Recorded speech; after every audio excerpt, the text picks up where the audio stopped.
So on more positive notes, I have 80 cloves of garlic on my patio. I saw. Yeah, nice. What you Yeah, gonna do with them? You gonna pickle it, or what you're gonna I'm gonna do? eat them, as Yeah, you but do. they're gonna start sprouting again. Not if you cure Like, them. Curing them right now. okay, Drying them. okay, Like, yeah. like I'm leaving them outside in like a shady area because it's supposed to be dry for the next 5 days. And if it gets rainy, I bring them inside, cure them. Then once they're dry, then they won't sprout.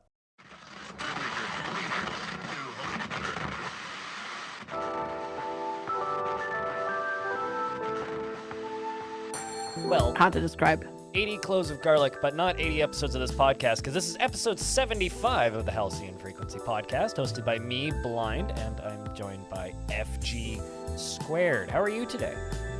Yeah, I'm here. Hello. I'm okay. A bit tired because it's a day off, so I've been just lazing about. So I'm currently sort of in the I could just go to bed right now and sleep phase of my day, but it's okay. It's okay. It's been really nice here. Like it's still hot. We've been hot hot weather here for like 7 weeks straight. Oh It's very boy. weird. Yeah, it's very not UK weather at all. So yeah, I have a very ungamer tan. So yeah, no, it's been good. It's been good. I'm And quite tanned because I've gotten sunburnt like 4 times in a row over the mm, past few weeks.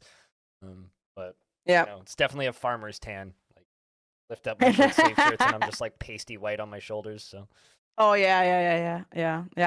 I tend to roll up the sleeves or wear like tank tops, but still, it's like if you move them to the side, you can see. I have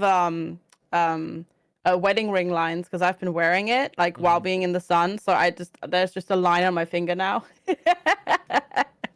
I think my dad had this problem where like he wore his wedding ring for so long that like he couldn't actually take it off, and at one point had to get it cut off and then resized. Oh God, yeah, Like no, he mine just mine never is took it off. yeah, mine's doing the opposite right now. Because I've been like working out for like 2 months every day. Hmm. So I've lost weight. So like I need to go buy a new one because soon TM. Because the ones that we got are Size too large. well then they're now. It Yeah. was fine fitting me fine, but now it's too big. But it's tungsten and you can't resize tungsten. Yeah. But it's also really cheap, so it's fine. Like this is a 30 quid, 35 quid ring, so whatever. Hmm. So it's not like it's a golden diamond, whatever ugly thing. So Yeah. Well, yeah, I got back from it's fun. a pretty fun vacation. I got to watch cars go fast in a circle, and they went fast in a circle, and some of them didn't finish, and it was entertaining, and people cheered. When the billionaires went around on the flatbed trucks that they get to ride around on before the race, everybody booed them, which was a good time. Uh, Oh, nice. so apparently, there was plenty of celebrities, but I didn't spot any of them on the like pit lane trucks that went around. So obviously, I would assume Mhm. that they'd stay back and not actually go on that portion, because who wants to get booed by a crowd of like 300,000 people? Um, Yeah, I don't know. That but doesn't sound very fun, does it? I mean, I'm sure they're laughing all the way to their private jet on the way home. So you know, Yeah, yeah, it's kind of yeah. hard to like if you're gonna be that rich and you're gonna pay like $30,000 for your Formula One tickets, and then you get to ride around in front of the crowd and they boo you. I mean, like, come on, we're gonna cheer for the medical car right after them. So, like, because the medical car, they're actually doing us a service, whereas They are. Yeah, that's true. the Yeah. billionaires there, I guess they're just paying bills for somebody at Formula One. But yeah, it Yeah, was a good I guess vacation. they're Good to get they're away. making sure that the event stays up available. I don't know. I don't know. I mean, like you can do that at any sporting event, right? Like any football game or any baseball game, any kind of sports game. Like you could pay ludicrous amounts to have, I don't know, an all-you-can-eat buffet in a private room. Yeah, So that's true. like that just exists in every sport. It's not unique to Formula One. No, Although it's I don't definitely think not. they parade them around on trucks in most sports, which is why it's particularly easy to boo them. Now I just want to see rich people getting like pulled along by a Zamboni on like a little sled on an, an Yep. ice hockey game. Yeah, you know what? I'm here for it. Let's do it. Yeah, yeah. Actually, probably what And would actually everybody's going happen. boo. Probably what would actually happen is they would just like give them skates or like those shoes that you can walk on the ice and just let them walk in a circle around the ice. Probably what they would actually do. Because like the Formula One track is like 6.5 kilometers long, right? Yeah. So like, and they have like 5 minutes to get around it, so they just put them on the back of a truck and wheel them around. But I don't know. I have some video on my phone of people booing them, and it's very funny. But nice. that's. And then aside from that, I just kind of walked across Montreal a whole bunch, got bagels, got a very, very, very, very, very stacked meat sandwich once. It was very good. Food. Yeah. I ate good food and wandered in circles in Montreal for a few days and had very alcoholic ice cream. I found a brewery that makes soft serve out of all of their ice cream, and they had a imperial stout. So I had soft serve imperial stout, and it was very good. Ooh. I will go back there for that again because it's like that is extremely good ice cream, but also it gets you drunk, which is what I did right before I got on a plane and flew home. Took the bus to the plane. It was easy enough, but yeah. Not Nice bad. Sounds like it was a good good vacation. Yeah, yeah. I'm looking forward to my vacation. Can't wait. Going to Japan? Yeah, less than 3 months, which is crazy. Yep, getting there. It's 2.5 months away. It's bonkers. Where has time gone this entire year? Time is a human construct and has no meaning, I think. Yeah, pretty much. Yeah. Yeah. I don't know. Yeah. This year's gone by really quick, and I don't know if it's like this is just the norm now and years go by quick, or like if the last few years were really slow, so now things are just kind of like snapping by. Because at least for me, like the first 3 months of this year just like vanished because of Dwarf Fortress stuff, right? It's like stuff's calmed down quite a bit now, but geez, the first few months of the year just went. Yeah, I don't know. It's weird because like the time since the pandemic started has felt simultaneously like 3 months have passed, but also an entire decade. So I don't know. I think it's just permanently messed up my like how I perceive time now. It's just messed up forever, I think. There's probably something going on there. I don't know. It's like a weird collective PTSD or something. Definitely. Yeah, God, absolutely, 100%. Plus also the whole, getting older, and the older you are, the faster time passes, or you feel that time passes. Obviously, it doesn't pass any faster, but it feels like it does, right? So. Like your past comparisons for time going forward changes, so that like when 10 years is like 100% of your life, 1 year is adding 10%, but when you're 40, it's like a much smaller percentage. And now I feel called out. No, just kidding. I apologize. Nah, it's fine. I'm not actually 40 yet, so it's totally fine. Even if I were, I wouldn't actually. I was just joking. I don't actually care. Definitely don't care. Nope, not at all. No, you know what I care about when it comes to age? People making those stupid jokes. Oh, women don't age. They just get 18 plus, level 13 or something like that. That annoys me. I've never heard this before. That annoys me. I don't I don't mind people asking my actual age. Like, that's fine. But like that whole, oh my God, you can't talk about women's age thing. That annoys me. But anyways, we're not here. I was gonna say this seems like a problem I've never encountered for obvious reasons, being a dude, but it happens so often. It's like it's a culture, like, well, it's not really a cultural thing, but like it's in certain groups, it's apparently not polite to ask how old women are, how old you are as a woman. So yeah, it's a thing, which is really funny because then you have cultures like China or Korea where it's very important to suss out who's older, and it's like the most important question, and like they will ask you like straight up, how old are you, just so I can like make sure to like address you respectfully. I don't know. It's very funny. Huh. No, it has the whole thing. It ties into the whole, women have to be young and beautiful. If they're old, they're like, no longer relevant and blah, blah, blah, and all that sort of bull crap that I don't want to rant about right now because this is not the FGRants podcast. This is the Halcyon Frequency podcast. And because this is the Halcyon Frequency podcast, it's also a video game podcast. And we've got a lot of games to talk about, so I think we're going to take a real quick break. And when we come back, We're gonna talk about billion and plus one demos, and I've got like 2 games to talk about, so it should be good. Back after this. All right. And we're back with episode 75 of the Halcyon Frequency podcast. So FG, you've got a very long list of games, and also Steam Next Fest. How do we want to do this? Do we want to just talk about Steam Next Fest as a whole, and then talk about our games that we want to talk about, or I want to start with demos. Okay, let's start with Next Fest. So how's your? Because like you've been around and like you've been playing a lot of Next Fest demos. I've watched some and I've played a couple, but I haven't done too much. So. How's the Steam Next Fest been as a whole for you? It's actually been like really, really, really, really good. I was a bit disheartened after the last Next Fest in February because there were so many demos that were just that they just I don't know. They felt on one hand a little bit cobbled together, which I understand because people usually are crunching trying to get a demo build out, right? But they also lagged so hard in accessibility setting, and like every game I tried last Next Fest had like either smooth cam or motion blur or head bob or screen shake that you couldn't turn off, like no settings whatsoever. It was a bit disheartened because it's always usually a fun thing because you get to discover games that you don't necessarily otherwise maybe would find. But like I had to like delete so many games off my wish list during that Next Fest because it was bad. But this Next Fest is like the complete opposite.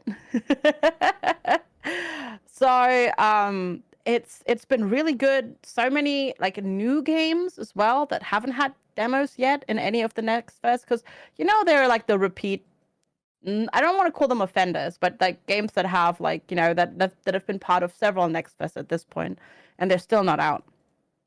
And this time around, there were super duper many new ones. There were really creative ones. Not just like, let's say, not everything was either like a Vampire Survivors clone or like a Stardew Valley clone or something like that. Like original, like really original ideas as well. And it's just been really, really good. I played, I think, over 30 demos over this week. Mm-hmm. And no, it's been fantastic. I've had a really good time checking them out and found a whole bunch of gems. Unfortunately, also had some real big disappointments on the Thursday in particular. Like that was just a day apparently where there were just disappointing games, but not everything can be a winner, right? Or like vibe with you. Mm-hmm. So there's that. But yeah, no, it's been fantastic. It's still going on. Like if you're listening to the podcast today on Sunday, you still have a chance to get in and play some more demos because Next Fest is still going on, right? It's going. Oh, is it? No, it's not over yet, is it? No, it goes until the 26th. Yeah, till Monday, right? Yeah, okay.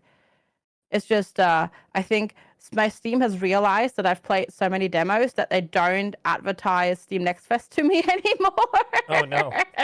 I think they're going like, oh, you've played them all, so you can just go and you don't need to be like reminded of that anymore. So yeah, you can still play loads. Gosh, I'm trying to think. I played so many. It's hard to pick favorites, but obviously I have to pick some favorites because I can't talk about all of them. Otherwise, this would turn into the FG podcast. I mean, the FG podcast is like wouldn't be a bad thing, but like I mean, I don't really have much to say about it, but I can shout out a demo at the start here if you want. Yeah, go for it. Stunt Derby. It's a game being made by Cryptic Sea and NoClip. So NoClip are the people who do the video game documentaries on YouTube. And Cryptic Sea is a longtime developer, solo dev, he made one of the first bridge builder games way back in the day. Mm-hmm. And as well as some other games that you've probably played but don't realize it because he made a lot of web-based stuff, a lot of very physicsy web-based stuff back in the day. And he's got a couple of releases on Steam and some that like kind of went into development hell and never finished, like Sub Rosa. But essentially, like NoClip wanted to know what it was like to publish a game on Steam and like what the marketing was like because it's kind of hard to interview developers about that because a lot of them are either they're under NDAs or just don't want to talk about it. So that they're basically like documenting the entire process of making this game, and it's just a old school like racing game where you can build a track with a couple of clicks on a little 3D environment, and then you and 100 bots can race around it, or you and up to 100 players on a server can race around it. And the final game is going to be $5. The demo has multiplayer, and it's a lot of fun. So if you're into racing games, that sounds like a fun thing to check out. Very simple. It's just like arrow keys, controls. Like it's very low maintenance. It's just drive and crash into things and get knocked off the track.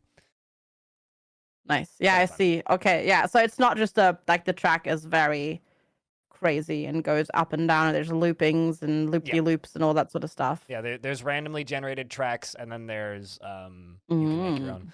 And there's 2 different modes. There's normal racing, and then there's team battle, where only one car from each color needs to make it through the checkpoint in order for everybody to qualify, which can be a lot of fun when you have 100 cars and of 4 different colors, and so it's 4 different teams of 25 trying to get to one checkpoint and trying to stop everybody else from getting to the checkpoint. It's somewhere between like a racing game and Fall Guys. It's actually quite fun. That actually sounds really fun. Yeah, that sounds really, really, really good. All right, so the first thing, I guess I should probably add these into the document for our lovely editor to keep track of, which is definitely not blind this time around. No. Nope, I'm editing this time. Yep. Yeah, I know, that's why. But just to help you, so you know which ones I'm talking about. So the first one I'm going to talk about. So now I played actually really, really early, and I really enjoyed it. And it's a game called Lil Guardsman. It's basically, if I were to break it down, it's Papers, Please, but hilarious and adorable. Like it's got cutesy cartoon graphics. It's got lots of humor, and yeah, but you still have to interrogate people and decide whether or not they can enter into the city. And you can like X-ray them, and you can like give them truth serum and all that sort of stuff. But you only have like limited amount of action, so you have to kind of decide what to do. And there's like a whole bunch of, so the demo mostly showed you that the whole gameplay. There is a lot more because you can actually like leave the guard post and like walk around the area. It's called the Sprawl.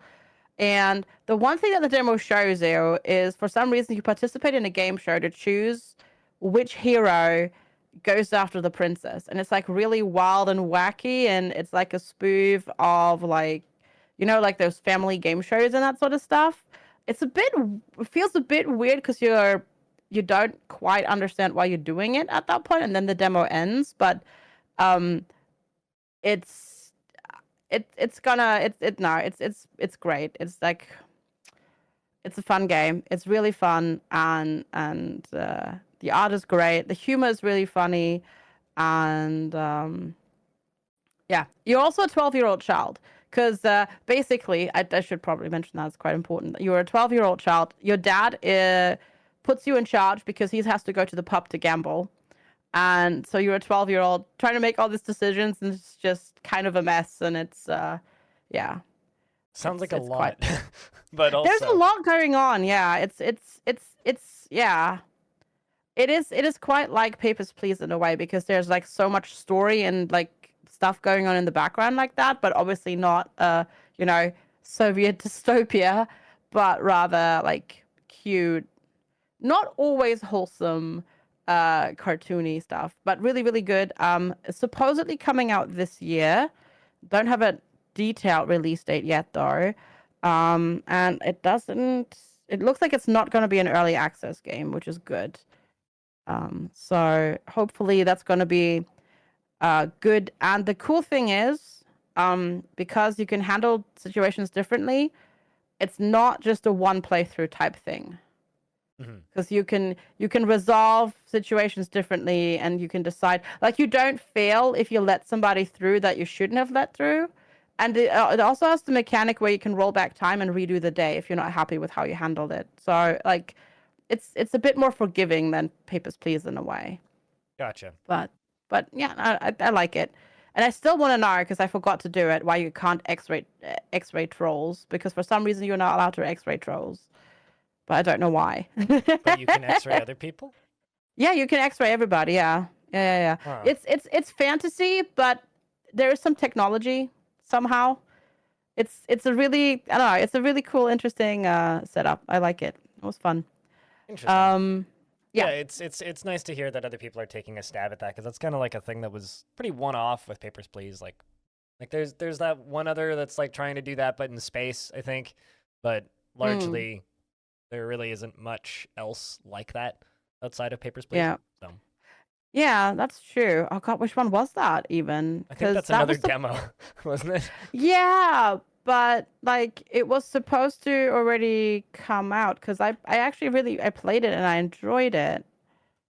Like it was in space, it was on a space station, and you had to like, that was how you let new people in or whatever, was playing Papers, Please. Yeah. And I really enjoyed it, and I literally can't think of the name anymore. Cosmic something? It was something station, or like Galactic. Was it Galactic Pass Station? I don't know.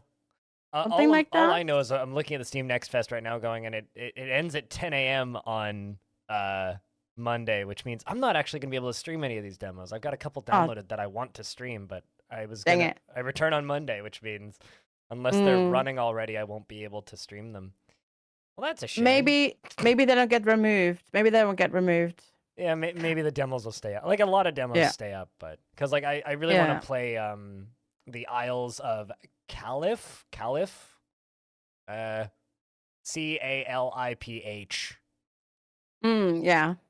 Which is a first-person dungeon crawler, i.e., like Grimrock. I saw that. Yeah, that looked interesting. But it's by like Schmidt the visual Workshop. style. Yeah, it's by Schmidt Workshops, who's a pretty active like indie dev on Twitter and on itch.io. So I'm just kind of curious about that, because I've been seeing GIFs of it for the past 8 months. So I found the one that we were talking about, by the way. It's Galaxy Pass Station. Galaxy Pass Station. Okay. And they've pushed back their release date once again. I feel like they've pushed back their release date by 2 or 3 months already, like 2 or 3 times already. Now it's supposedly coming out in September, but who knows? All right. Yeah. So what's next on the docket of things that you must discuss? Yeah, man, there were so many. All right. Let's talk about this one, because I already was really hyped for this game, and it held up everything in the demo that I hoped this game would have, and it's called Broken Roads. It's a turn-based CRPG, top-down, post-apocalyptic, but it's set in Australia. So it's not like Europe-centric or US-centric. It's not, like, I mean, like, it's not. Obviously, that's like the association that people get, but no, it's like their own world. And I'm just being a jackass. But yeah, no, I get it. And so it's I have a question. I'm looking at this game here, Broken Roads, and I'm looking at the screenshots. Screenshot number 9. What in the world is standing in the wheelbarrow? Screenshot number 9. What's standing in the wheelbarrow? Where is it? Right hand of the screen. Oh, I think that's a mannequin. Why does it have a bucket on its arm and something impaled through its stomach? Decoration? Maybe it's like a target practice dummy. I don't know. Maybe it's an Australian thing. Yeah, probably. We don't have any Aussies here to comment, so this might just be a culturally common thing. It is very Australian, and I like it as a setting because it's very different from, like, say, like either things like, you know, the original 2 Fallouts or Atom RPG, which took it to, you know, Soviet Russia, or like what was left over of Soviet Russia after nuclear apocalypse. And they have all, like, obviously they have all like Australian voice actors and stuff like that. They've got Aborigine voice actors as well in there, and that sort of stuff. Like, it's very culturally Australian and diverse, and you've got like kangaroos running around and all that sort of stuff. And it's just, it's a fantastic CRPG. and it like holds up everything that you want to do. Like you get you have like all the options. You can assign your stats. So and there's a lot of stats.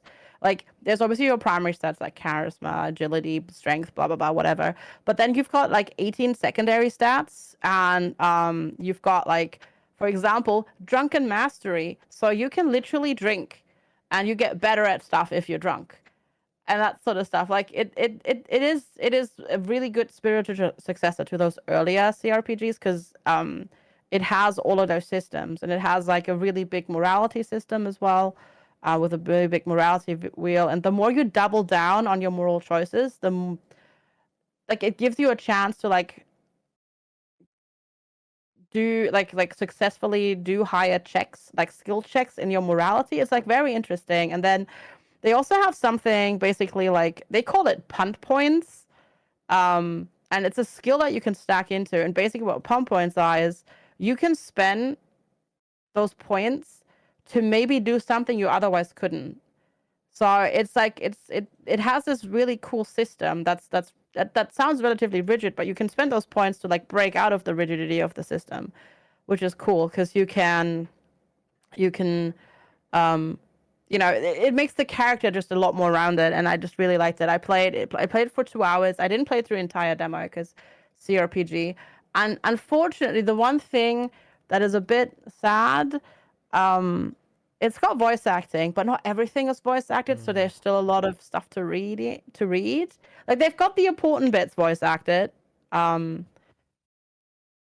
it's not fully voice acted. So like doing 2 hours was still really, really hard on my voice. But if you like CRPGs, I would highly recommend checking that one out. It is turn based.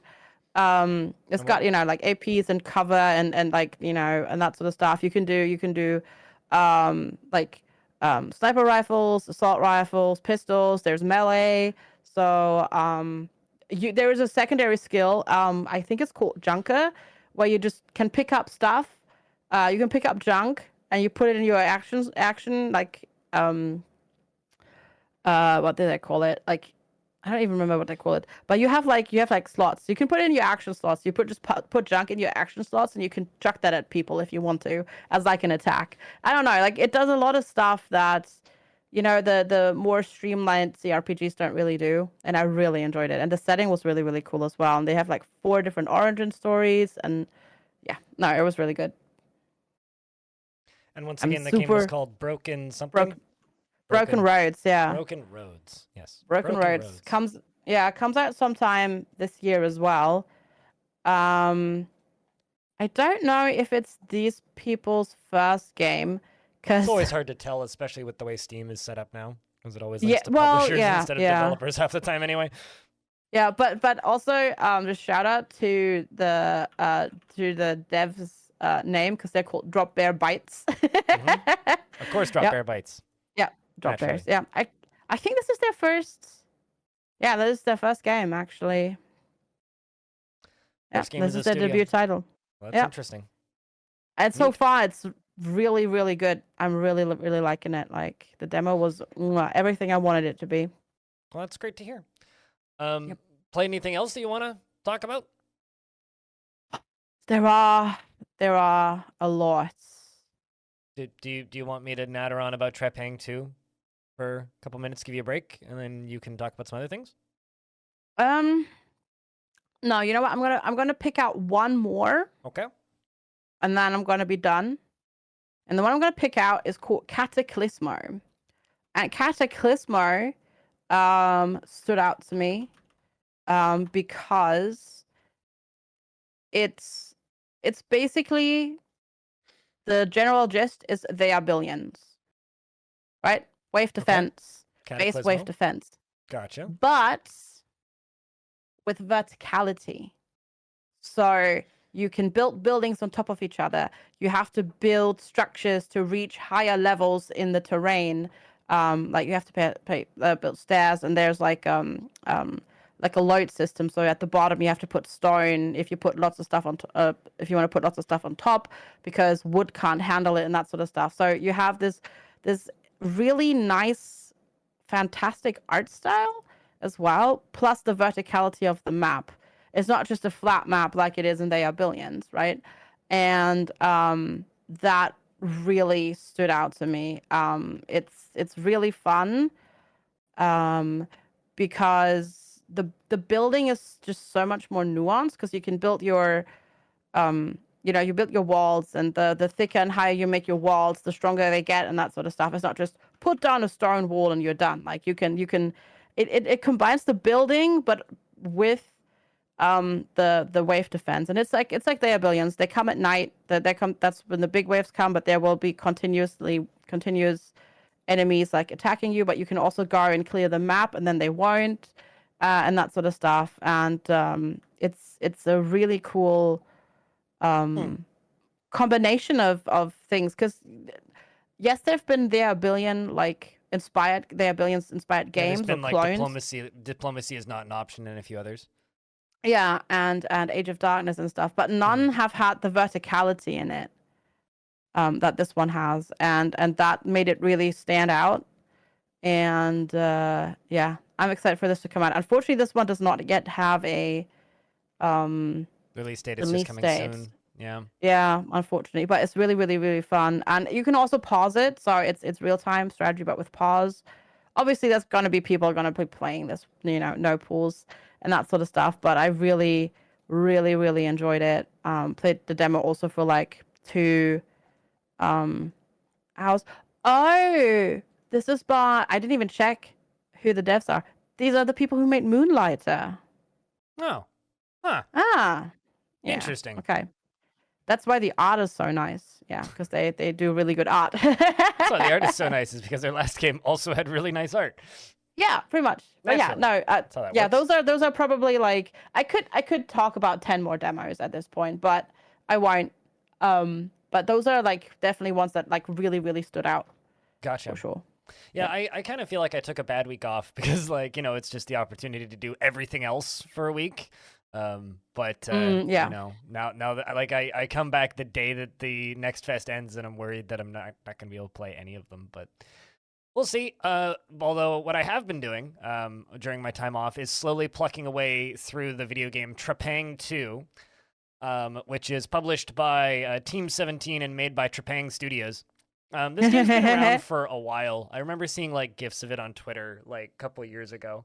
So it's been in development for a little bit. This game is almost no substance. It's got a threadbare story of very generic characters. You wake up in a prison, and there's a demo for it, and I think the demo's still available. Let me just double check. Yeah, demo's still available. So the demo is the first 2 missions, and basically you wake up and you're in this weird facility, and you're handcuffed, and you have no memories, and you get hit in the back of the head with a gun, and it plays this weird, like almost James Bond-esque, like epic music, and it's like, wow, this is weirdly angelic. And then you go through a little stealth sequence, breaking out of this prison, and very quickly you realize that you have active camo. You can push a button and go invisible, and then you find some pistols, and then you wreak havoc. This is, if you've seen John Wick, it's like that, but a video game. You can go, there's bullet time, you can go into slow motion, you can quick slide, you can, if you jump into the air and melee while you're in the air, you do like a roundhouse kick or like double kick with both feet, which propels you backwards. So if you like time it at the right angle, you can like power slide past a bunch of dudes, vault into the air, and then bounce off 4 guys' heads and make them all explode. Which is phenomenal. Although it doesn't kill them if they have helmets on, it just knocks their helmets off and knocks them over, so then you shoot them with a shotgun. Or you pick them up, pull the pin on their grenade, and throw them, which is even better. It's a lot of really fun mechanics for a first-person game with guns and enemies that curse really loudly at you when you shoot them. And I have talked about this game before on this podcast in the format of the demo, but now that I have the full game, I can pretty, safely say this game is a full-on spiritual successor to the original Fear. right down to the way the enemies operate. They are constantly barking lines of dialogue at you, and it's like crass to a point where it's hysterical. Like this, we do mark this podcast as explicit, so it's like, he's behind the fucking window. Get him! He just went behind the fucking wall. I can't. He's fucking us up. We're all fucking dead, kind of shit. And it's very satisfying when they just like scream in different ways when you pick them up and throw them. Anyway, also you can dual wield pump action shotguns, which has one of the greatest reload animations I've ever seen in my life. Like literally, one of the guns is in midair at all points. It's like shoot, throw it into the air, catch it, do the like pump action while shooting the other gun, then throwing that one in the air and then catching it, and vice. It's ridiculous. And then once you kind of get through kind of the initial zones, you get sent back to a home base, and there's a bit of an economy to the game, where you're buying loadouts on the start of new missions. There are side missions, which are basically like wave defense things in different areas where you have to like proximity hack, and I'm doing this in air quotes, like servers and stuff. And once you progress through those story missions a little further, this is almost a twist, but there's literally a screenshot of it on the Steam page, so I don't feel like I'm spoiling anything, but light spoilers, I guess. There are zombies and cryptids in this game. And one of the, or I guess the evil corporation, Horizon Corporation of the Pandora Institute, which is just a bunch of words that means nothing. There is lore in this game that you collect and intel, but I've read none of it because, meh. It seems kind of dark, and to a point where it might ruin the game for me. But like, they're making cryptids. So like, the first major boss of the game is Mothman. And like, he's just a dude with wings who like vomits acid on you, and you just shoot him a bunch with a shotgun. Yeah, it's real fun. It's real dumb. It's got very little substance, like I said. It's got guns that feel great, and they're customizable. You can put silencers on them and stuff. It's got bullet time, and you can slow-mo roundhouse kick a guy into red paste. Trepang 2. It's very fun. Been enjoying it. Nice. Sounds sounds something to play after you maybe like you need, like if you need to let off some steam. Oh yeah. Maybe, you know. Really really loud like djent metal soundtrack too. Like yeah, makes sense. Yeah. And then like, you know, you finish clearing a room, and then the enemy commander comes on the radio and goes, "Oh fuck, they're all dead." And it's like, yes, got him. Yeah, and then you run into the next room, and then dudes scream like crazy because you're an unstoppable force of darkness. Also, this game does have like some pretty extreme difficulty modes. Just put it on easy and just bounce off people's heads. It's great.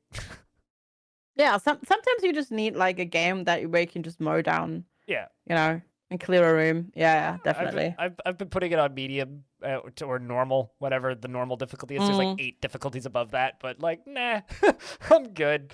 I'm good. And also you can like adjust the difficulty per mission too, so like there's no like strict campaign difficulty and anything. It also just has a cheats menu as well, which is kind of neat. Which you can just activate. It disables achievements, but that's it. Although there is an achievement for cheating.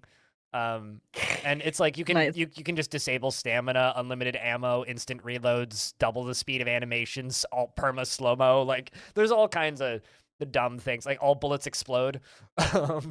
And like nice. There's a big head mode, which is fantastic, by the way. I was literally just going to ask, is there a bobblehead mode? Yeah, there is. And so like you can play through like this extraordinarily serious shooter that's very self-serious with just big heads. And they all look like Bratz dolls. Like they're ridiculous. Okay, I know we talked about this before because I also got a key for it. So you maybe I might just need to play this now too. Just play the first mission with big head mode on and try and not. Yeah, exactly. Yeah, maybe I'll just play it and then talk about it as well and give my, because it seems like it has really good reviews on Steam as well. Like it's a starved fan base who wants a very specific kind of shooter that Monolith Soft made in 2005 and nobody's really made since. And this is that. Like my biggest complaint about it from what I've seen so far is I wish that there was more ridiculous guns.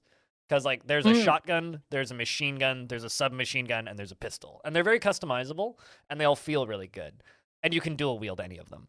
But like nice, that's good, yeah. The original Fear, so like there is like a pretty decent amount of variety there, but the original Fear had like a rail gun that would just deskin people.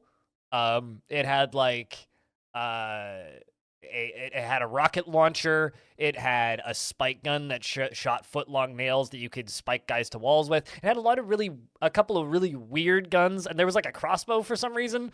There was some really weird things in Fear that just don't exist in Trepang 2 that I kind of wish did. And if they do, I haven't seen them yet. So, but from all the footage I've seen, I'm 4 hours into the game now. I haven't encountered any of that, and that's kind of a bummer.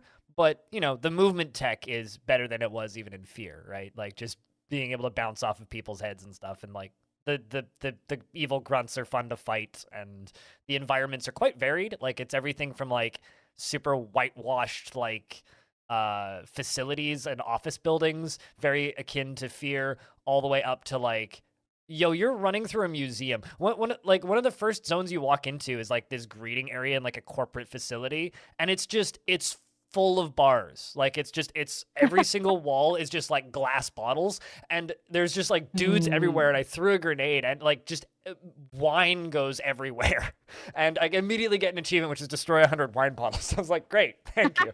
Excellent. Done. Next. Nice. Very good video game. It's like when you realize that, like, if you take a dude hostage, there's 3 options: throw him with a grenade, or snap his neck. It's like, okay, yeah, this is just a very good game. Like, nice. Yeah. Sounds very fun. Yeah. Sounds good. No. Okay, you've convinced me. I'm downloading it right now. Enjoy Trepang 2 and turn off Head Bobble. Yes, will do. Cool.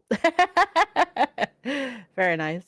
So I have one more thing to talk about, because I did actually also play like a release game. You played a video game? Week. Weird.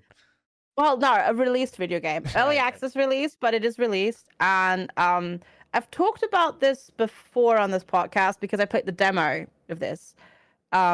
Mars First Logistics. Yes. And it's basically what it is. You're on Mars, you built rovers, and you have to transport cargo with those rovers.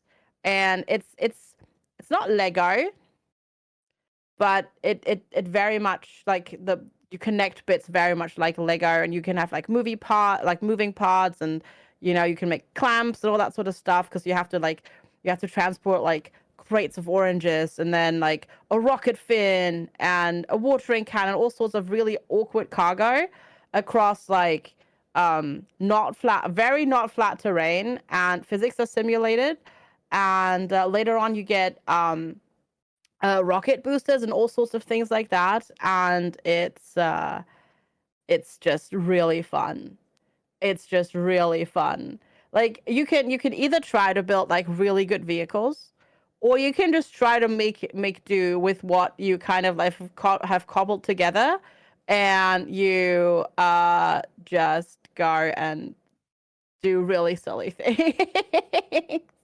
I had a lot of fun annoying chat with not building anything, but like just trying real hard to get my cargo to where it needed to go. Like just pushing it? Yeah, pretty much, somewhat, or dragging it along. Like, I'm just gonna drag that telescope mirror across the surface of Mars, and it's just really fun. So you have like this really, really big map. It's huge. Like, the map is huge. And you unlock pre-builds, but you can also build your own stuff. You do contracts to deliver cargo. You get points for that, so you can buy more parts. You unlock more parts by playing. So you can build really cool things. And you have to unlock radio towers because you're basically guiding the rover from afar, right? And you have to unlock radio towers, so you have to build rovers to get to the radio towers first, and then you can go to the location, see the radio towers, and accept the contracts there, and move things around. And it's just, I don't know, it's a really cool, like, sandboxy physics game. It almost feels a little bit like Scrap Mechanic, but because you have those missions, and it's not just free play, it's a lot more directed. Like, Scrap Mechanic was always fun, but I never played it much because there's no direction. In this game is you have to deliver these things, and you have to get this, and then it's also certain things. It's like you have to at one point transport like a steel beam. yeah, you can drag it there and whatnot, but then when you actually have to deliver it, you have to deliver it standing up. So that adds like a layer of complexity. So it's kind of like scrap mechanic meets like, you know, snow runner or mud runner, trying to get like because of the physics based, you know, movement and map and that sort of stuff. And it's really really really fun. And you can play it co-op as well if you want to. It's not just single player. I had a really really good time with it. I'm gonna play more next week because it's so fun. And it also looks visually really pretty because it has this um I don't know how to describe the art because it's like it looks sort of like comic, not really comic book style, but like cartoon. Also, bless you, cartoony style with like, and it does have like cell shaded, like it has like the outlines from like shading, but it's not like quite cell shaded. I don't know. Mhm. It's also really gorgeous and pretty, and it's just, I don't know, it's just really fun. I really enjoyed it, and it's also that company's first game, which is really impressive. I always And wonder I about some of these first games where it's like, is it their first game or is it just like that team's first game? It's very probably rarely. that teams. Yeah, I don't know. I don't know if they've worked with everything anywhere else, but it's just, yeah, it's really really fun. I really enjoyed it, and the map is huge. It is huge. Since Yeah. we still have a little bit of time here, I've thrown one more game into my list if you don't mind. Yeah, no. But Oh, okay. So no, I actually just checked. You're right. This person has worked on other games, but apparently it's only just one person making this as well. Mars First Logistics, really? One person. Damn. Yeah. That's Ian pretty. McLarty. Like if you click on it, like if you, it's just one dude. What's he worked on Don't previously? know. Boson X, Dissembler, Jump Grid, Catacombs of Solaris, etc. Oh, I know Shape, Assembler, I think. yeah, Shape Shop. So they've done other things, I guess, but yeah. I wonder if this is one of those like single dude plus contractors kind of Plus, game. probably, I think so. Yeah, Because that's kind of what it looks yeah, like at that scale. But yeah. No, yeah, it looks neat. really good. It's really impressive. Yeah, great That's a game. game. No, That's a game I've heard some buzz about. I've heard some buzz about it on I guess no longer Waypoint because they don't exist anymore. Remap Radio. I've heard them talking about it quite a bit. it's really fun. There's a few people that are quite It's excited great. about it over there. So Yeah. my final game is that I would like to talk about is called Driftwood, which theoretically is a game I would love, but I don't actually like it all that much. I think it's very good, but I don't think it's the fault of the game that I don't like it. I think it's my fault that I don't like it. This is a early access $15 longboarding sim. And I didn't realize how much of a sim it was going to be until I started playing it, which is I think why it's not for me. But it's a downhill longboarding game where you play as a sloth on a longboard going down a hill. And there are many different tracks in the game, quite a lot of levels. And it's very much a mechanics-focused sim. And when I say sim, like, it's cartoony look and the fact that it's a sloth on a longboard and, like, the sloth in a hammock and, like, the very cute design that it's got. This is a sim. You are worrying about your momentum. You have several different stances. You can basically T-pose to like slow yourself down with drag. You can like hunch over and like lower your center of gravity to speed up. You can push, which is you put your foot to the side and like actually shove and speed the longboard up to a point. And then you get points for drifting and you get points for near misses. So you get points for dodging cars and you get points for drifting. Drifting is extraordinarily difficult to pull off, and controlling the longboard is also very difficult. This is one of those games where they recommend you play it with a controller. Very much, yes, play it with a controller if you're going to play it. You need analog controls. You can play it on a keyboard, but it's super suboptimal. And it's a very zen experience when you actually are able to play. I really enjoy the tutorial level because it's easy enough for me to finish it without biffing it constantly. But the harder levels, very quickly I realized that, oh, this is too much of a sim for me. But I do think that the game itself is like quite the vibe, and if you're willing to put the time in to learn how to like accurately drift, I think that there's a some really nice mechanics here and some really satisfying feeling game there, and the aesthetic and everything is kind of awesome. Just kind of lo-fi beats and a sloth on a skateboard going down a hill is kind of a vibe. So I'm kind of disappointed I don't like it more, but like I said, I think that's my fault, not the game's fault. Yeah, no, I get it though. Like if it were just a fun arcadey like racer down the road, Yeah, versus like sim racing, I get it. I was hoping for something a little bit closer to like Rocky Mountain Downhill or whatever that other game was called. The first person one on the bicycles. It was published by No More Robots. Descenders, that game. I was hoping for something a little bit more like that, where it's like it's very similar aesthetic, but like those games are pretty arcadey and don't require too much finesse. I mean, Descenders kind of does because it is like a first-person like mountain biking game, but at the same time, like it doesn't require that much precision. Like you can kind of just kind of screw with it and just kind of do okay. But this game is very much like you have to like feather your drifts into the corner and then pull out at the right time so that you can starfish, so that you slow down and then speed up and then like dodge this car. And yeah, it's pretty specific in what the game's asking you to do. Maybe if it had an easy mode, like a simple controls mode or something. But yeah, that sounds really like that sounds quite like involved and not it's not arcadey, right? It's not an arcadey racer, so yeah. No, for me personally, very involved sim. Yeah, that would also not be for me. Like it would be fun if it were like the arcadey type style, but yeah. Although they do have a achievement for crashing 100 times. And so I didn't get that achievement immediately. I did get the Welcome to Driftwood, which is Crash, which is 96.6% of players have this achievement. But I managed to ragdoll so hard into the front of a car at one point that I got stuck. The model got stuck in the car, and it registered it as 100 crashes instantly. So I got that achievement like 2 minutes in. So that is hilarious. Yeah, that was pretty good. That is hilarious. That's Driftwood if you're interested. And if you longboard in real life, it's probably a game for you. Probably, yeah. But we got some news to talk about, so I think we're gonna go talk about the news, and and we're gonna go to a real quick break before we do that. So we'll be right back after this. And we're back with episode 75 of the Halcyon Frequency Podcast, and it's time to talk about news. So the first thing up here is some news about Twitch. There's a new feature out, and FG streamed with it running, and I used it myself to see how it worked exactly, and this feature is Hype Chat. FG, you want to give us the brief rundown? Yeah, so if you're familiar with YouTube / YouTube live streaming, you basically know what Hype Chat already is. It's basically Twitch's version of Super Chat.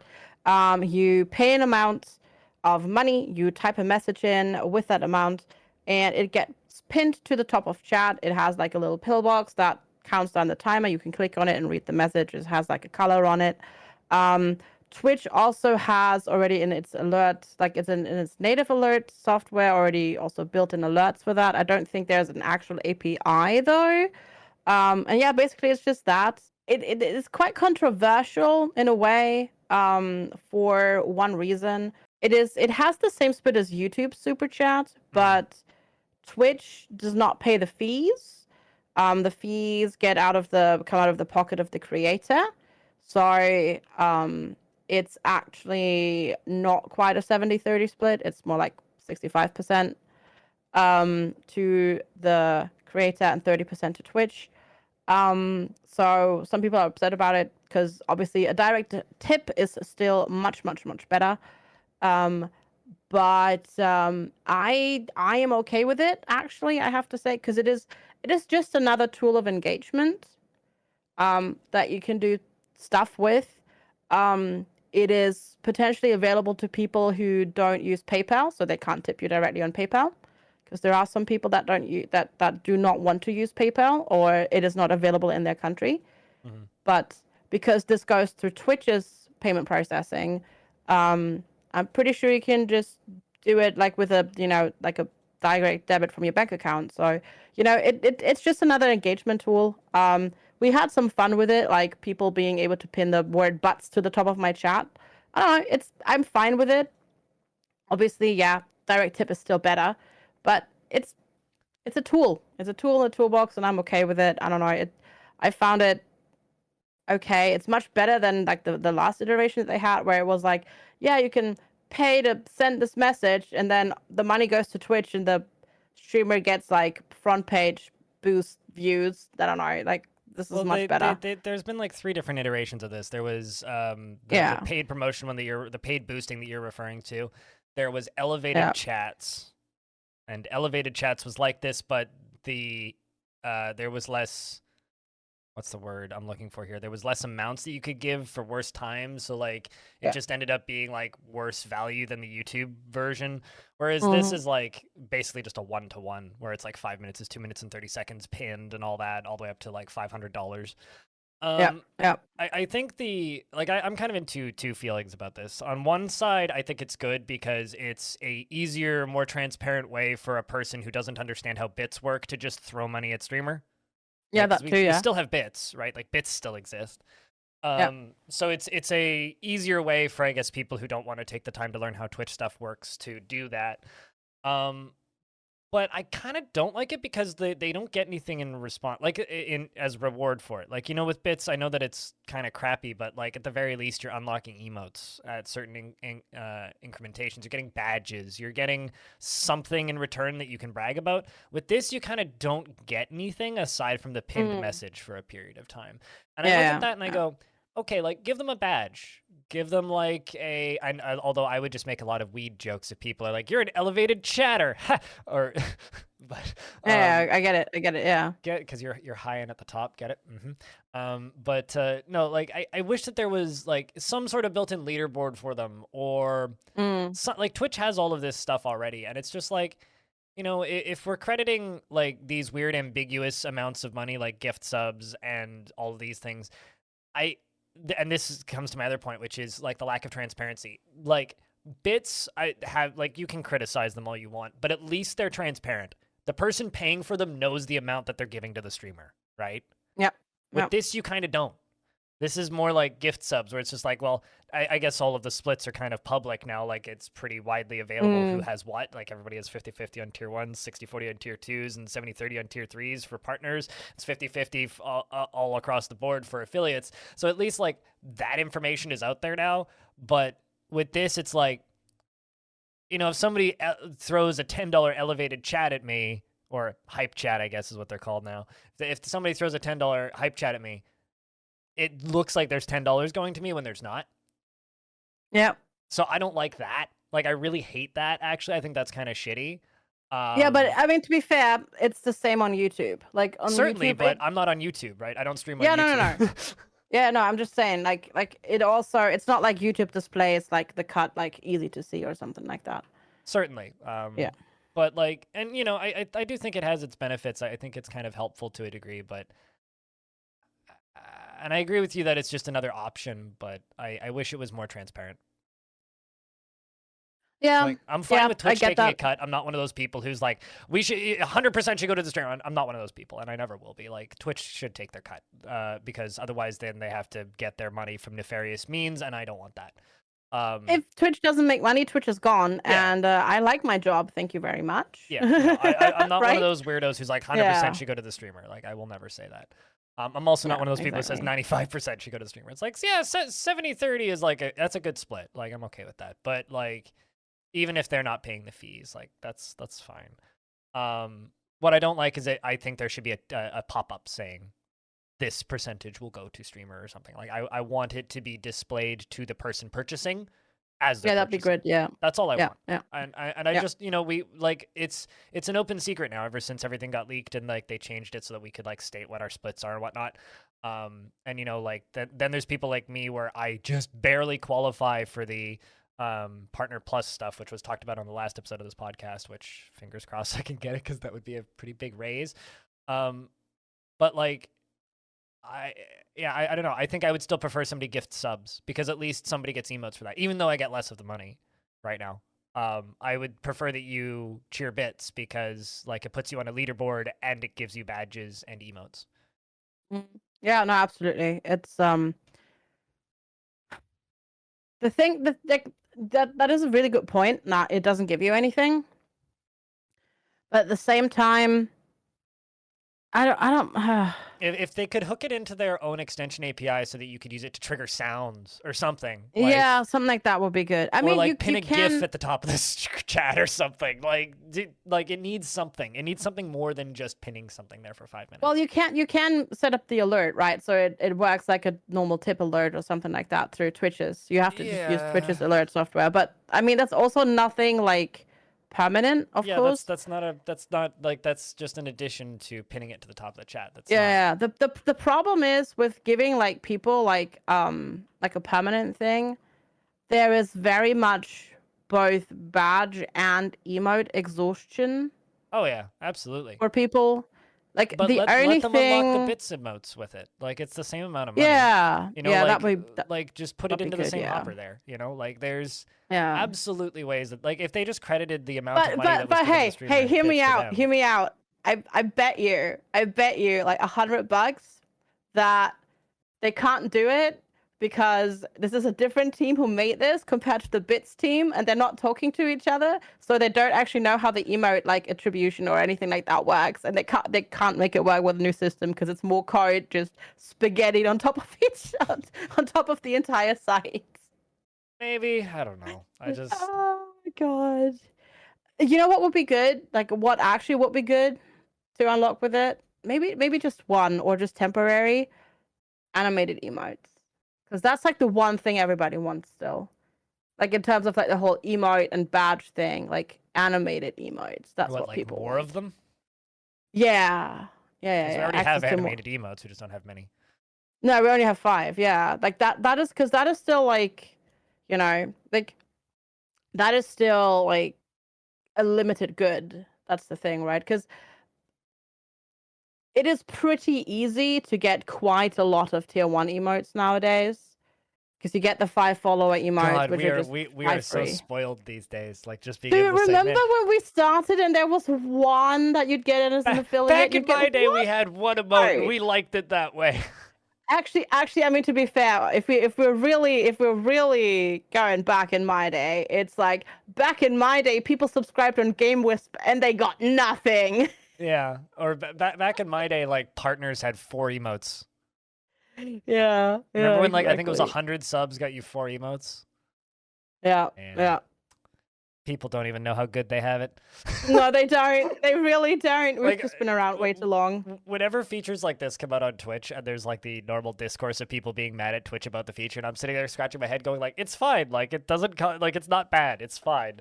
Yeah. And then like I look at all these comments of people just being like, "We need a 90-10 split or whatever," and I'm just like, Jesus Christ! Like, if only you guys were here 10 years ago, none of you like would have survived. Yep. Oh god. So yeah, that's that. Hype chat. It's okay. It's not great. It's not amazing. It's okay. It's I'd fine. say.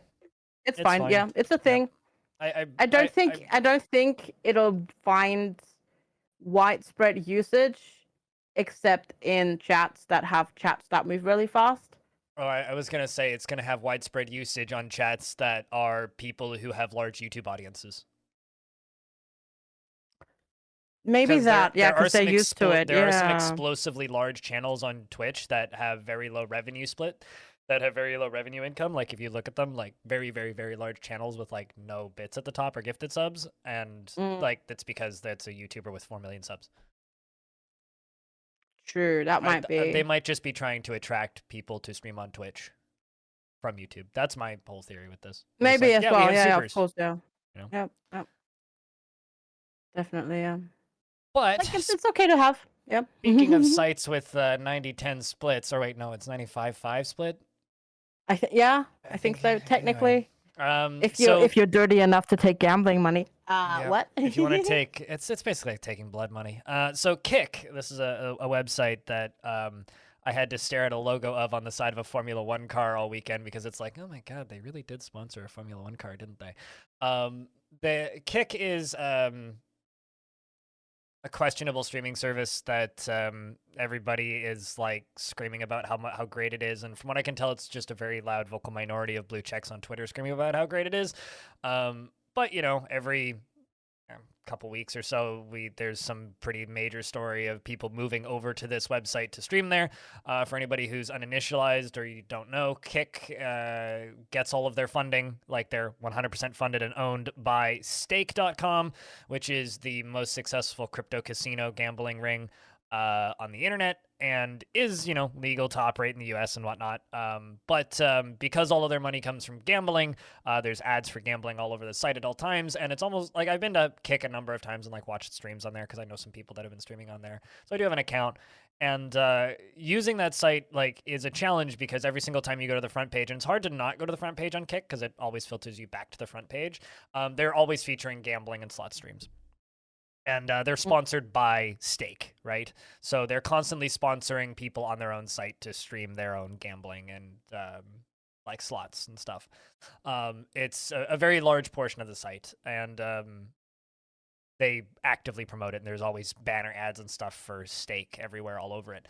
Recently, there was a rumor going around that they'd been blocked in Greece for providing unauthorized gambling services. Now we were originally going to cover this article because, like they essentially like,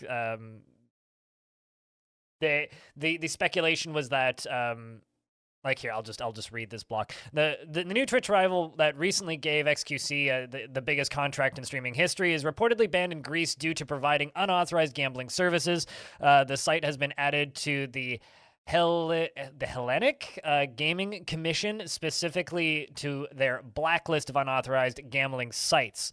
But Dexter2, where I'm reading this article from, got this response from Kick on the 21st, where a Kick and they write a Kick spokesperson reached out to Dexter2 shortly after the news circulated, and they provided the following statement. We are experiencing a temporary problem with access to the platform in Greece, and we are working with Greek ISPs to solve this issue, and an individual channel appears to have been blocked by a specific ISP, resulting in the whole domain mistakenly being blocked.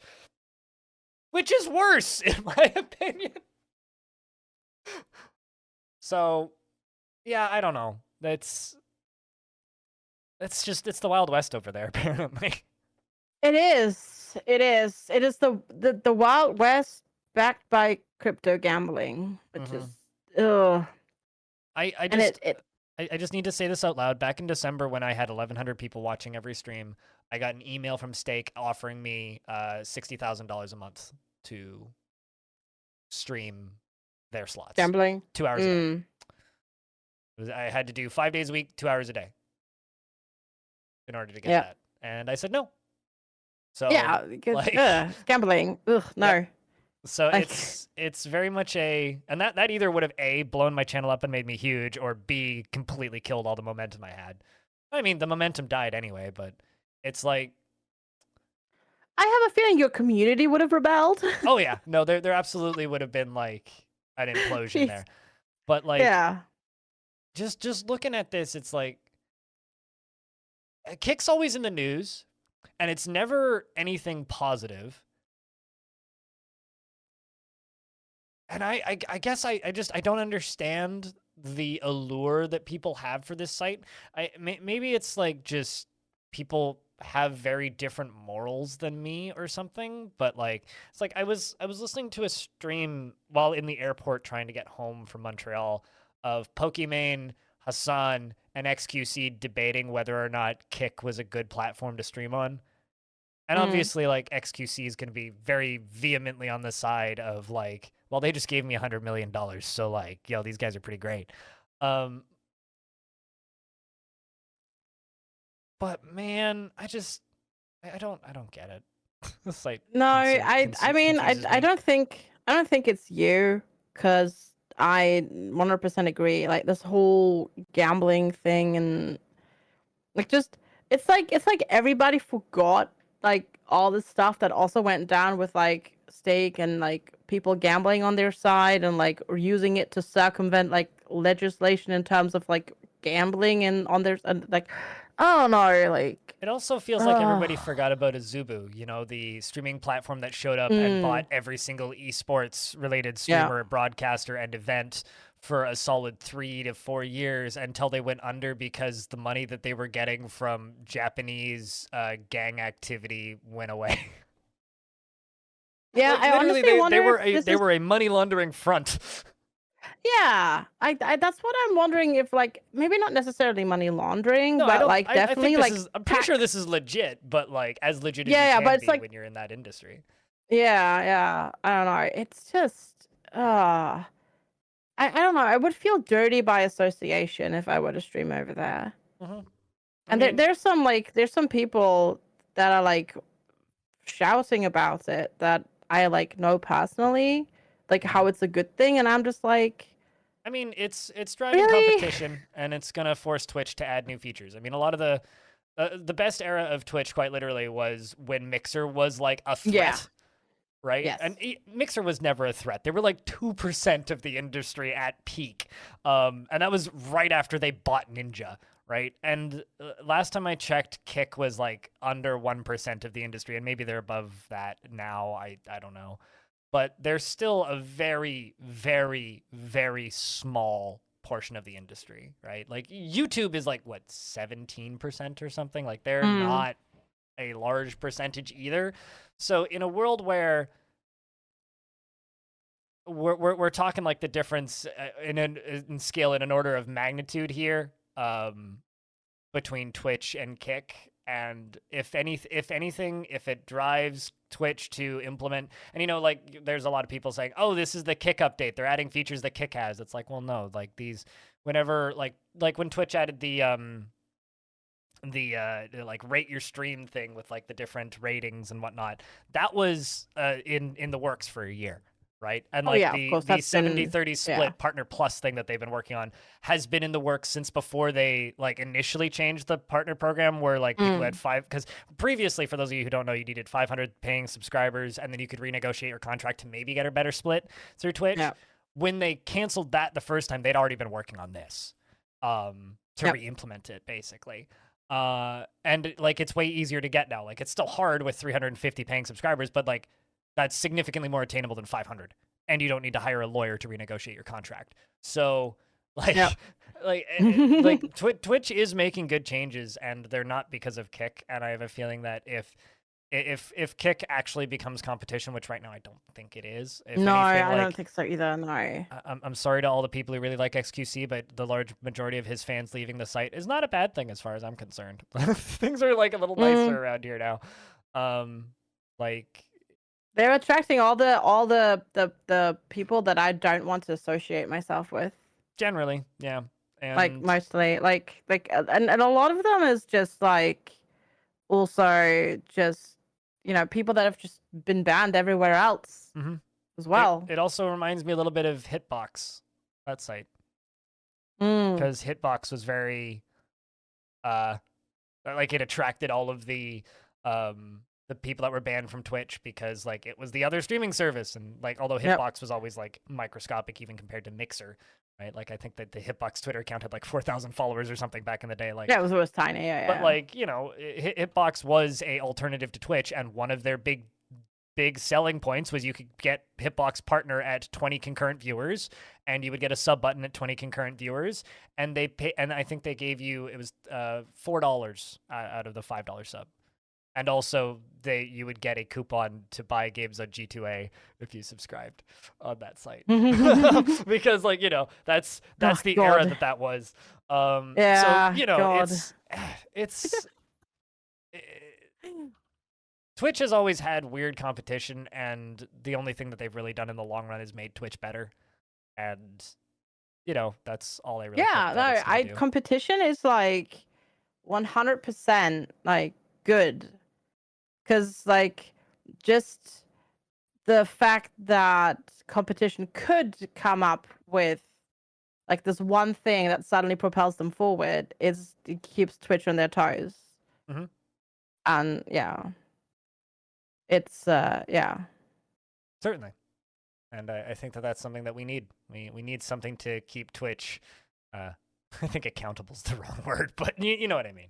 On their toes, no, on their toes for innovation, because like as soon as they stop innovating things and adding things, the site's dead, And right? I So agree. they need to keep working on things, and they need to keep innovating, both like monetary things as well as technical things. Like the next big thing is whichever streaming service can reliably integrate AV1 into their site. Hasn't YouTube already done that? Or am I crazy? But I don't think it's for streaming. Isn't it just for videos? Oh, Or is it maybe. for... I don't know. Is it for streaming? I don't know if you can. Okay, maybe I'm off with that. I know that OBS I'm not has support sure. for it already, which I think's amazing. Yeah. Even though like nothing actually like accepts it, but yeah, I don't know. The current state of the streaming industry, I think, is just kind of in flux because like the entirety of the tech industry is a little bit in flux right now, and Oh no, know, apparently you can actually stream to YouTube on you can? AV1. Okay. Yeah. YouTube's always been ahead on the tech side of things. Like that's the thing that YouTube's always very good at, is their video player and their live streaming intake has always been better than everybody else. It's like always been the case. Like they were the first people to have 60 frames per second. They were the first people to have 4K. But like, you know, I don't really think that higher quality streaming video necessarily benefits the streaming industry that much. I don't think that's... It depends on the game. Like for a lot of the games that we play, it doesn't matter. But like for me streaming Dwarf Fortress and me streaming Dwarf Fortress in 4K would be a little bit redundant. But yeah, stuff like Tarkov and Tarkov, like just like being able to get like a visually clearer picture at lower bit rates is gonna be massive for that game, just because of the foliage everywhere. Yeah, no, like totally. That game just and the like, high speed. That game just looks like squares. It's like, oh, I can see 18 pixels. Yeah, there's some Tarkov streamers who stream on like 3.5K, and it's like when they're moving, like their camera, like it's you know, like it feels like OG almost, like when you watch them and it's like they're moving around and then the camera gets all pixelated and it's like, I remember these days. Fantastic. Yeah, no, I don't know. When it comes to Kick, like I know people who've moved over. I know a few people actually who've moved over. And I'll be honest with you, I have no idea how they're doing because I haven't watched any of them. Me neither. I think that I can't remember exactly who said it, but it was like Loco or somebody who said that, like, you know, 95% of 0 subscribers is still 0 subscribers. Yeah, 95% of like even then, like you need to get so many subs to actually make a living off of it as well. Like, and you know, so many of us already have like a built-in audience on one site that, you know, everybody likes to pretend, oh yeah, the audience will follow you. No, they won't. No. they really won't, generally. We literally saw Ninja go from Twitch to Mixer, and like his audience, like Ninja with 150,000 concurrent viewers going to Mixer and having 7. Yeah. I mean, like, exactly. XQC has already had a way better conversion rate than that over to Kick. Like, you know, he's a 50 to 100,000 concurrent on Twitch, and the one time I watched him on Kick, he had 80,000 people watching on Rocket League, right? So, like, you know, he's 90% of that site right now. So, like, you know, so I think, like, in the current era, people do move a little better, but yeah, I mean... Yeah, but it's also the type of people that move. Anyways, yes, also that. It's the people that are already hating and mad at Twitch that are going to move over, and not the people that are invested in Twitch, right? Yeah, exactly.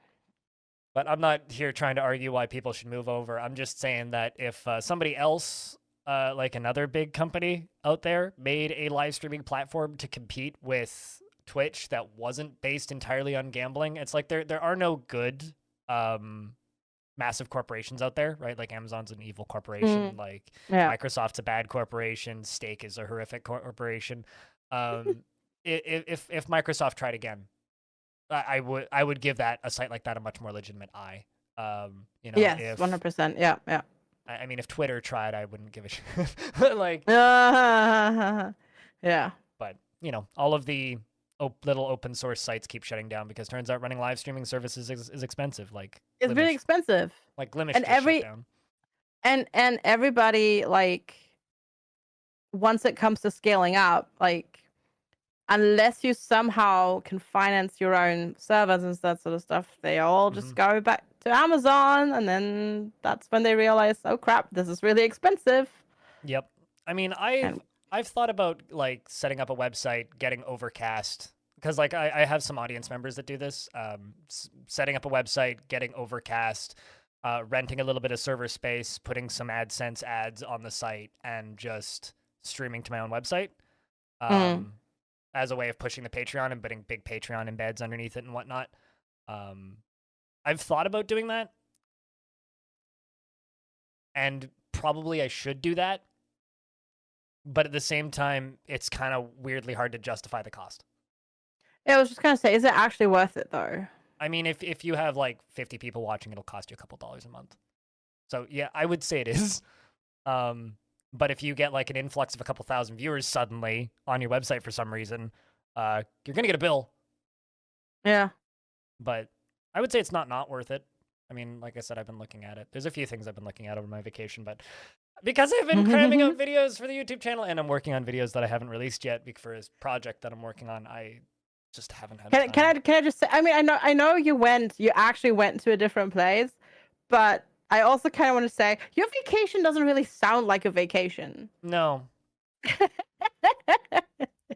I've also like spent a good chunk of it like in doctors' offices, so like that's also not exactly relaxing. It was definitely a vacation while I was on vacation until my YouTube channel rebelled. Yeah, which was like, so I had to like pause all the uploads on VODs and just like, okay, fine. And now like I'm completely out of the algorithm anyway, so it's not like I didn't even win. I don't know.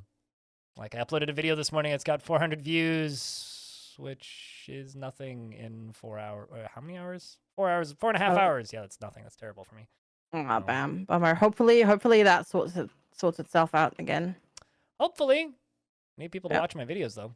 But this has nothing to do with my personal YouTube channel, and it's not news. But I'm ending this podcast. So this has been episode 75 of the Halcyon Frequency podcast. I've been your host, Blind, and I've been hanging out here with FG. FG, who are you, and where can people find you on the internet? Yeah, I'm FG Squared. You can find me on a lot of places, but the easiest way to find me is you just go to fgsquared.tv, and it has links to everywhere else. And I'm Blind. You can find me under BLINDIRL on most platforms, except I have a new YouTube channel called Blind Extras, where I'm now putting my VODs and things, and I need to hit 1,000 subscribers so that I can make money on that channel, because right now I'm at 350 at the time of recording, which is good. So hopefully we'll hit 1,000 subscribers pretty quick on that channel. Fingers crossed. Fingers crossed. Fingers crossed. And I return to streams on Monday, so day after this podcast goes up. So swing by, say hi. Help me out, because like I gotta recover from my vacation, and not much of a vacation, as FG said, but I'm gonna go edit this podcast now. Thanks very much for listening to this episode. This has been the Halcyon Frequency podcast. If you want to find more episodes of this podcast, you can find them over at halcyonfrequency.com. And real quick shout outs to Peter Pohl and Paul Mile for the lovely intro and outro music that you're hearing right now, most likely. And episodes go up every Sunday. And if it doesn't show up in a location where you look for podcasts, let me know and I will make it appear there, although it should be everywhere at this point. And until next week, don't touch that dial. This is Halcyon Frequency, signing off.